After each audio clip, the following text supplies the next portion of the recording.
The story begins with a young man urgently telling his boss that he needs to take 2 days off for a family emergency. Despite the department being busy, he promises to make up for the missed work upon his return. However, his boss rejects the request, reminding him that the company's new short drama department is severely understaffed and that leaves are only granted for special circumstances like weddings and funerals. Desperate, the young man explains that his mother is sick and hospitalized, pleading for an exception. The boss, however, asks why his father or other relatives can't take care of her, questioning if he truly needs to go back home. The boss dismisses the request, stating that it's just an illness and that he can request leave if the situation becomes critical. Shocked and disheartened, the young man remains silent. The boss then lectures him about the importance of sacrifices for career advancement, revealing that he worked overtime even during his own mother's funeral. He questions the young man's dedication, criticizing him for being too delicate and pointing out that everyone wants time off for various reasons, which would disrupt the company's operations. The boss tells the young man that in the fast-paced new media industry, timing is crucial. He asks who will be responsible if someone else breaks the news first with a video in his absence. The boss emphasizes that the entire department's performance shouldn't be jeopardized for one person. In response, the young man insists he can work from home and stay in constant communication. Frustrated, the boss tells him to quit if he wants an easy life, suggesting he settle up with finance and spend as much time as he wants with his parents, implying he can remain immature forever if he chooses. The boss stands up and makes it clear that the young man, who graduated from a third-tier university, only got a job at the biggest media company in Sang City because they urgently needed people and made an exception to hire him. He reminds him that the least qualified employees at the company come from first-tier universities and highlights his own exceptional qualifications, being bilingual. The boss advises the young man not to be ungrateful and waste this opportunity by constantly trying to slack off and avoid work. He emphasizes that trends don't wait for anyone, nor will the position. He urges the young man to think carefully before deciding if he still wants to take leave. As Xingwang sits in the waiting area smoking, his phone rings. It's his dad. His father, Mr. Hang, asks if he can come back home. In the background, a nurse tells Mr. Hang that the hospital needs Ms. Zhuo's medical fee settled, stating they've been flexible enough and further delays will be difficult. Mr. Hang assures the nurse he'll handle it in a few days, but she sternly reminds him he said the same thing earlier, warning that Ms. Zhuo will be discharged if payment isn't made. Mr. Hang apologizes for being distracted and asks Xingwang to repeat what he said. Xingwang assures his dad he'll return in a few days and help with the medical expenses. However, his dad insists that Xingwang shouldn't worry, as he's already borrowed money from relatives and friends, and reassures him that his mom's medical insurance will cover a significant portion of the costs. Xingwang insists he'll cover the shortfall and advises his dad not to borrow more, urging him not to worry. His dad reminds him that he recently graduated, and living costs in Sang City are high, questioning what savings he could possibly have. He tells Xingwang not to suffer or take risky loans. Despite his dad's reassurances, Xingwang insists it's fine and that he has enough money. Looking at his bank account, he recalls working for a year and a half, earning a modest monthly salary of 5,000 yuan. By sharing a bunk bed, spending minimally on takeout, and earning extra money by editing videos, he managed to save 50,000 yuan. Xingwang thinks this amount should cover his mom's medical expenses for a while. Reflecting on his life, Xingwang realizes he has lived responsibly for over 20 years, but today, he will make a decision that goes against his ancestral values. He knows there are plenty of job opportunities, but his parents cannot wait. Determined, he decides to resign, questioning why he should stay in such a crappy, inhumane company. After a while, Xingwang goes to the HR department and 20 minutes later, he comes out officially unemployed. He can't believe that in this job market and economic climate, he dared to quit without another job lined up, realizing he's being really reckless. But suddenly, a golden screen appears, revealing that the ultimate freedom system has been activated. It explains that by quitting his job, he made a decision against his ancestors' wishes and awards him 88,888 yuan. Shocked, Xingwang questions what this is. He looks around, wondering who is playing a short video so loudly that it's buzzing in his brain. As he stares at the screen, he receives a message confirming a deposit of 88,888 yuan in his bank account. Xingwang wonders if this is a scam and double-checks the deposit, unable to believe he received such a large sum. The system then addresses him as a master, assuring him not to doubt it. It informs him that he has awakened the system and encourages him to start living it up. If Xingwang hadn't seen it with his own eyes, he wouldn't have believed it was actually happening. As he checks the display, he questions whether he truly awakened a system called the Ultimate Freedom System, recalling that he activated it by resigning from his job. He feels he has grasped how this system works and believes he will find opportunities to use it. A girl approaches Xingwang, asking what he's thinking about and whether he has prepared her upcoming live stream operation plan. Her name is Jiao Wen, a singing and dancing blogger with 8 million followers online. As she comes closer, Xingwang's nose starts to bleed, realizing it's her. She asks him again if he has done it. Distracted, Xingwang asks her to repeat what she wants, admitting he wasn't paying attention. Jiao Wen notes that he seems distracted and teases him, asking if he has finally opened his eyes to his big sister. Xingwang responds that she still enjoys joking around. As she gets closer, she reminds him that she asked for more operational resources because her top-paying fans have been less active and the recharge flow has slightly decreased. Xingwang reflects that Jiao Wen, the girl in front of him, is the top female internet celebrity whose live streaming operations he used to manage. Online, she is known as the sexiest dance goddess, but offline, she is friendly and unpretentious. Her greatest flaw and strength is her love for joking around. Xingwang apologizes and tells her that he has already resigned and will no longer be responsible for influencer operations.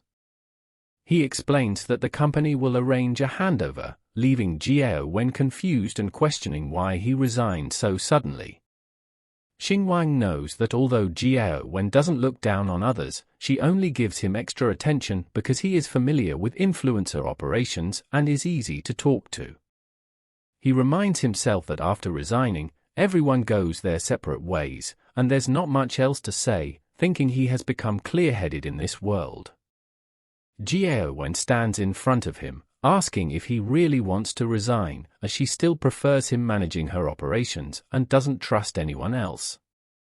Xingwang blushes, telling her that he has already completed all the procedures, while thinking about how close she is. Jiao Wen, also blushing, wonders why Xingwang is acting weird today, since he would usually cheerfully play along when she acted cute. Jiao Wen asks if he really wants to leave her by herself, thinking that his resignation was very sudden and asking if something had happened. Realizing that she is being nice to him because she sees profit in him, Xingwang tells himself not to be deceived. He tells Jiao Wen that he wants to give himself a long vacation. Jiao Wen pushes herself against him and asks which company he plans to go to next and if they will become competitors, expressing her concern that her operations will be taken over by someone else and that she doesn't know how long it will take to get used to them. Xingwang couldn't hold back anymore as Jiao Wen pressed her chest against him, causing his nose to bleed profusely. Regaining control, he thinks that with the system, he can easily become a billionaire and wonders what kind of beauty he can't have. Looking at her face, Xingwang realizes she has had too much cosmetic work done. With a straight face, he tells her she should get some maintenance done on her nose as it seems a bit crooked. Surprised, Gao covers her nose and asks what he means, pulling out a mirror and questioning how it could be crooked, insisting that's impossible. Upon closer inspection, she realizes it does seem a bit crooked and worries about the upcoming live broadcast, realizing she needs to fix this quickly. The system informs Xingwang that he actually refused to be a beauty's lap dog, praising him for expressing his true thoughts without holding back and calling him bold and sincere. The system rewards him with 23,333 yuan, shocking him. He pulls out his phone and sees that the deposit has indeed been made, making him smirk as he realizes this is what ultimate freedom means. He understands that he just needs to be himself and refuse to be a simp, and the system will reward him accordingly. Gao thanks Xingwang for pointing out the issue, admitting she hadn't noticed it. She tells him that since he has decided to resign, she won't hold him back and suggests they might still have opportunities to collaborate in the future, wishing him a bright future. Xingwang is shocked, expecting her to be furious after having her flaw pointed out. He wonders why she is so calm and if she is being serious or pretending. Gao acknowledges their long working relationship and says she will treat him to a farewell dinner tonight. She offers to help him find a job if he has trouble, mentioning she knows some bosses in the industry and believes his exceptional skills will ensure he doesn't struggle to find opportunities. Xingwang, surprised by her kindness, reflects that she might actually be quite nice despite his low education and her previous words not just being empty talk. Xingwang insists that he should be the one treating her to dinner, questioning how he could let her pay. Gao tells him his salary isn't high and he should save his money, but Xingwang interrupts, saying that since he is leaving, he shouldn't be stingy this time. He remembers her saying they might collaborate in the future and suggests considering this his advance thanks for her support. Gao blushes, admitting she just realized he is about to leave and that she doesn't know him well. Xingwang tells her he is all packed up and will head out first, promising to contact her after work. Outside, Xingwang recalls his previous habits of walking whenever possible, using public transport if walking wasn't feasible, and only taking taxis when absolutely necessary. He would carpool with others after public transport stopped running at 11 p.m., and even that was a luxury. But today, he wants to indulge and opts for the most expensive ride available. When the car arrives, the driver announces that Dida Luxury Travel has arrived and invites Xingwang to get in. Realizing the car arrived within 3 minutes, Xingwang feels a sense of luxury he has never experienced before. He remembers how he used to get home around midnight when he couldn't find someone to carpool with. Today, he feels like he has truly leaped to a higher class. The driver opens the door for Xingwang and urges him to get in. As Xingwang settles into the car, the system rewards him with 50,000 yuan for feeling generous and taking a taxi without worrying about the cost. The driver confirms the itinerary to the Baoxing Road intersection, which Xingwang acknowledges, adding a stop at the Laoshi pancake shop. As the driver accelerates, Xingwang relishes the luxurious pushback of the car. Upon arrival at the shop, Xingwang steps out and approaches the counter. The lady behind the counter, recognizing him, asks if he wants the usual pancake without egg and sausage. Surprising everyone around, Xingwang replies that he wants 2 extra eggs and 2 pure meat sausages instead of the usual starch sausages. Xingwang flashes back to when his salary was 5,000 yuan. He spent 800 on rent and couldn't afford to spend more than 20 yuan on food daily. A basic pancake cost 8 yuan, and he never dared to add an egg. But today, he went all out and spent 15 yuan on one meal. He smiles, realizing he has leveled up, enjoying a meal with 2 eggs and 2 pure meat sausages. He thinks everyone should envy him for this indulgence, and he even envies himself. The people around him are shocked by his order, wondering when they will be able to show off like this. The system, also shocked, praises him for his leap in living standards, rewarding him with 20,000 yuan. As he walks away proudly, Xingwang thinks about how wonderful this afternoon is. He feels the satisfaction of having a big meal and thinks that next time, he'll add 5 eggs. Back when Xingwang was a student, he was so broke that he couldn't afford any form of entertainment. Even after starting work, he not only lacked money but also had no time for leisure. As he arrives in front of a shopping mall, he wonders what normal people do for fun. Then he suddenly realizes that now he has plenty of money, so he can indulge in shopping. He remembers that he needs to treat Haowen to dinner tonight at a high-end restaurant that enforces a strict dress code. Realizing his current outfit isn't up to standard, he decides to shop for new clothes. As Xingwang browses through the various stores, he's amazed by the size of the mall and the pleasant scent of oranges wafting through the air. However, he struggles to understand the brand names because they're all in English. To his surprise, such a large mall doesn't have an Adidas store. He chides himself for thinking small-mindedly and resolves to go all out. When he arrives at Louis Vuitton, the staff notices him. One of the workers inspects his outfit and assumes his paw. To Xingwang's shock, all the workers start to avoid him. He wonders aloud if anyone is going to help him, noting that despite his appearance, their snobbishness is too obvious. Xingwang, feeling tired from work and pressed for time, informs the staff that he just wants to purchase something worth 150,000 and be done with it.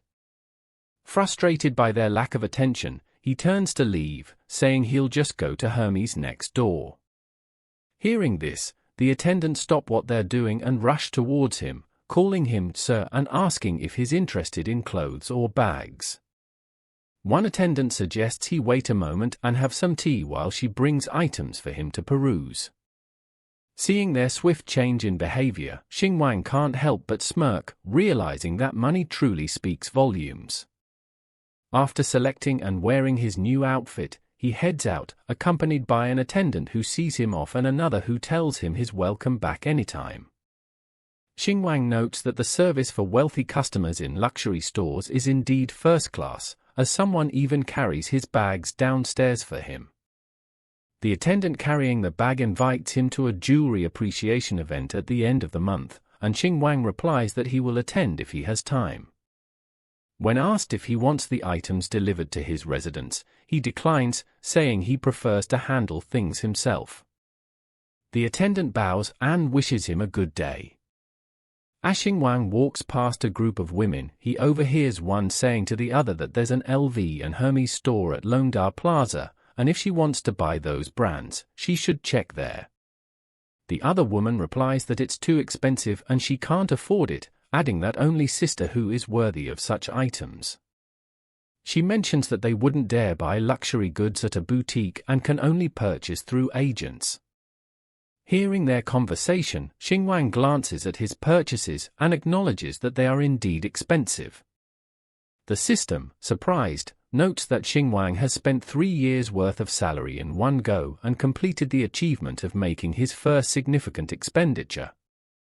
Although he was a bit showy, the system finds it satisfying and rewards Xingwang with 660,000 yuan, praising him as awesome.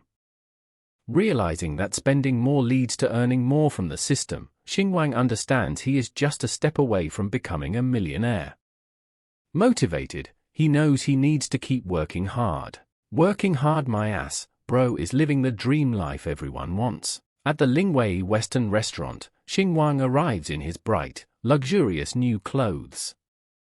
An attendant greets him warmly and informs him that she will take him to his reserved private room.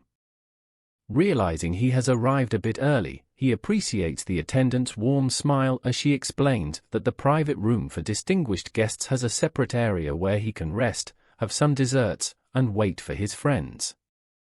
Following the woman, Xingwang reflects on how clothes truly make the man, recalling that he had never received such treatment in places like this before.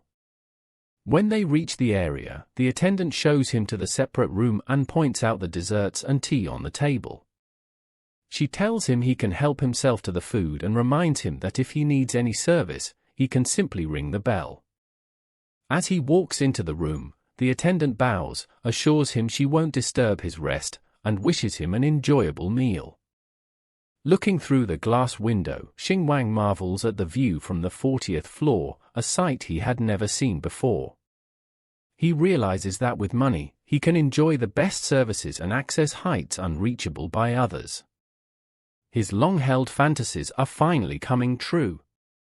Feeling generous, he decides to transfer some money back home to his dad, thinking it will be a pleasant surprise for his family. As he sends the money, his phone notifies him of a 100,000 yuan transfer. Anticipating his parents might question the source of the money, he decides to tell them it's from his part-time job, hoping they won't be too suspicious or shocked. At the same time, Jiao sweats profusely as she poses and dances, telling the chat to get more intense with the fire if they think she made a good choice. She addresses the big brother on the leaderboard, mentioning that everyone is missing his rockets and that it's his time to show dominance. As she gets closer to the phone, she begs him, blushing and sweating. Meanwhile, Xingwang looks at her stream through his phone, remembering that he sent her the location and restaurant name, realizing she didn't reply because she was streaming. When the big brother sends the rocket, Jiao thanks him, makes a heart with her hands, and tells the chat that the live stream ends here, promising to see them tomorrow. As she takes off her heels and rests on the chair, wiping off her sweat, a few girls walk in and ask what they are eating today. Jiao replies that she already has plans tonight. One of the girls asks if there is something going on and who the benefactor is. Jiao tells her not to talk nonsense, reminding her that it's Xingwang. The blonde girl remarks that Jiao is still thinking about him even after he left the job, asking how she could accuse her of talking nonsense before. The red-haired girl asks if there is something between them, but Jiao stops them, explaining that he helped her a lot when they were working together. Now that he has quit, they are just having a meal together, and she adds that he is treating. The blonde-haired girl tells Jiao that she wants to go too. Jiao replies that it's fine and that they will probably just eat something simple, reminding them that since Xingwang is treating, if there's something expensive, they should pay for themselves as if it's a gathering.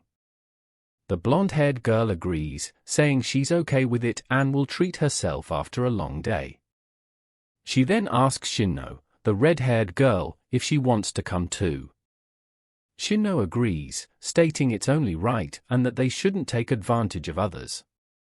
However, in her mind, she questions Xingwang's stinginess, recalling how he wouldn't even add an egg to his pancake, and wonders what kind of fancy restaurant he could take them to. Jiao tells them she needs to remove her makeup first and that they should go ahead and meet in the parking lot. When they arrive in the parking lot, Jiao unlocks her car, noting it's a good thing her car isn't restricted today, and invites everyone to take her car. The blonde-haired girl laments that it's been hard for her to get ads recently and wonders when she'll be able to buy a car like Jiao.